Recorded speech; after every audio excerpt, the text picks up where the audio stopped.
अग्निपथ योजना के विरोध में संयुक्त किसान मोर्चा ने भी मोर्चा खोल दिया है। रेवाड़ी में किसान नेता योगेंद्र यादव सहित सामाजिक कार्यकर्ताओं ने अग्निपथ योजना के खिलाफ विरोध प्रदर्शन किया और राष्ट्रपति के नाम जिला प्रशासन को ज्ञापन सौंपा।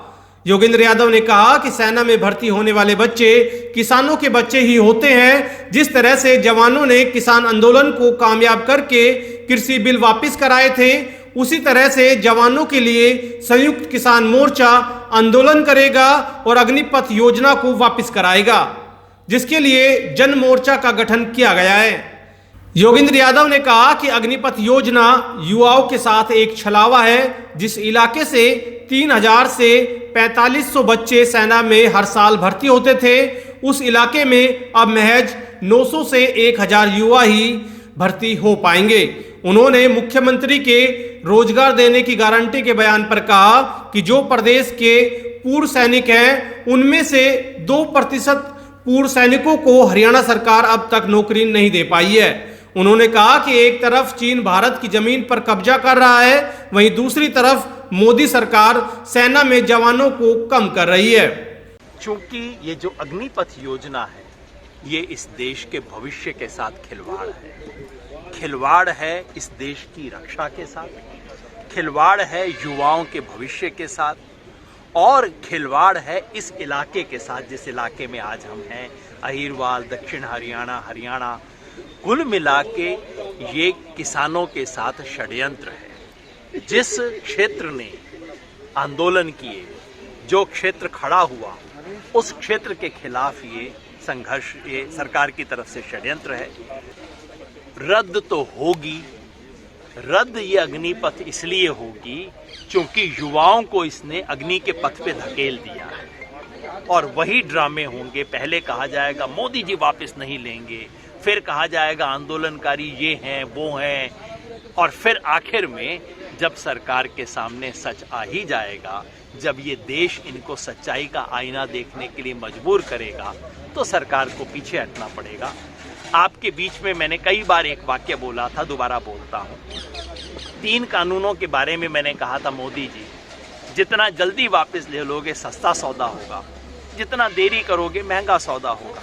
मैं समझता हूँ अग्निपथ योजना भी यही है। सरकार जितना जल्दी वापस ले ले, सरकार के लिए, पार्टी के लिए और देश के लिए सस्ता सौदा है। एक तरफ चीन अरुणाचल प्रदेश में हमारी जमीन पे गांव बसा रहा है, लद्दाख में हमारी जमीन पे पुल बना रहा है, और दूसरी तरफ हम सेना की संख्या घटा रहे हैं। अगर ये अग्निपथ स्कीम लागू हो जाएगी तो अगले 15 साल के बाद इस देश की आर्मी की टोटल स्ट्रेंथ आज की 12 लाख से घट के 6-6.5 लाख रह जाएगी। ये क्या मजाक है देश की सुरक्षा के साथ? पैसा बचाना है मोदी जी, तो ये जो अपने लिए महल दिल्ली में बनवा रहे हो, इस पे बचाओ। पैसा बचाना है बुलेट ट्रेन पे बचाओ। पैसा बचाने के लिए फौज मिली है आपको सिर्फ। हरियाणा सर, मुख्यमंत्री मनोहर लाल खट्टर ने कहा कि रोजगार की गारंटी दी जाएगी जो भी यूथ इसमें अग्निपथ में जाएगा। इसको लेकर क्या कहेंगे? अच्छा मजाक करते हैं मनोहर लाल खट्टर जी। हरियाणा में 2,90,000 एक्स सर्विसमैन हैं, जिनमें से 29,000 ने रजिस्ट्रेशन करवा के हरियाणा सरकार को कहा जी कि हमारे को नौकरी कुछ दिलवा दो। उनमें से 534 को नौकरी मिली है। संसद के आंकड़े मेरे मन के नहीं है, तो आप उनको तो दिलवा ना सके। जो बेचारे 20-20 साल की सर्विस करके, अनुभव लेके, अंग्रेजी सीख के, तकनीकी ज्ञान लेके आए हैं, उनमें से तो 2% को आप नहीं दिलवा पाए। अग्निवीरों को दिलवाएंगे? क्या मजाक कर रहे हैं आप?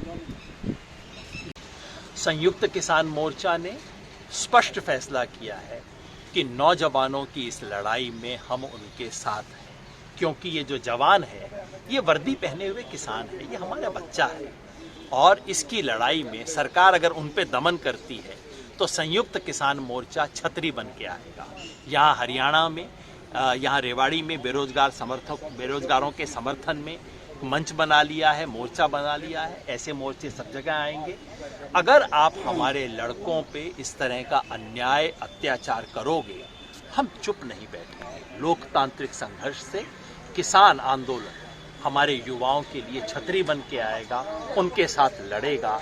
न्याय के संघर्ष में जवान किसान के साथ खड़े थे, और अब किसान जवान के साथ खड़ा। महाराष्ट्र, आप ईमानदारी से इस योजना का हरियाणा पे क्या असर होगा उसके आंकड़े देश के सामने रख दीजिए। पिछली 3 भर्ती में हरियाणा से 3200, 3600 और 5100 नौजवान भर्ती हुए हैं। अगर ये नई योजना आती है तो इस 46,000 में से हरियाणा का कोटा तो 960 का बनेगा। कितने लोग हरियाणा के भर्ती होंगे? इस साल किसी तरह से आप ढका भी लोगे तो 4 साल बाद क्या होगा? और ये दक्षिण हरियाणा से गुड़गांव, रेवाड़ी, महेंद्रगढ़, इन 3 जिलों से हर साल कम से कम 1000 से ज़्यादा जवान भर्ती होते हैं। अगर ये नई योजना आती है तो यहाँ 150 का कोटा भी नहीं बनता है। इसके बारे में पूरे तथ्य हरियाणा के सामने रखें और बताएं कि जिन इलाकों ने इतनी शहादत दी है इस देश के लिए, उस इलाकों की रक्षा के लिए क्यों नहीं हरियाणा के मुख्यमंत्री खड़े हुए, ये मैं उनसे पूछना चाहता हूँ।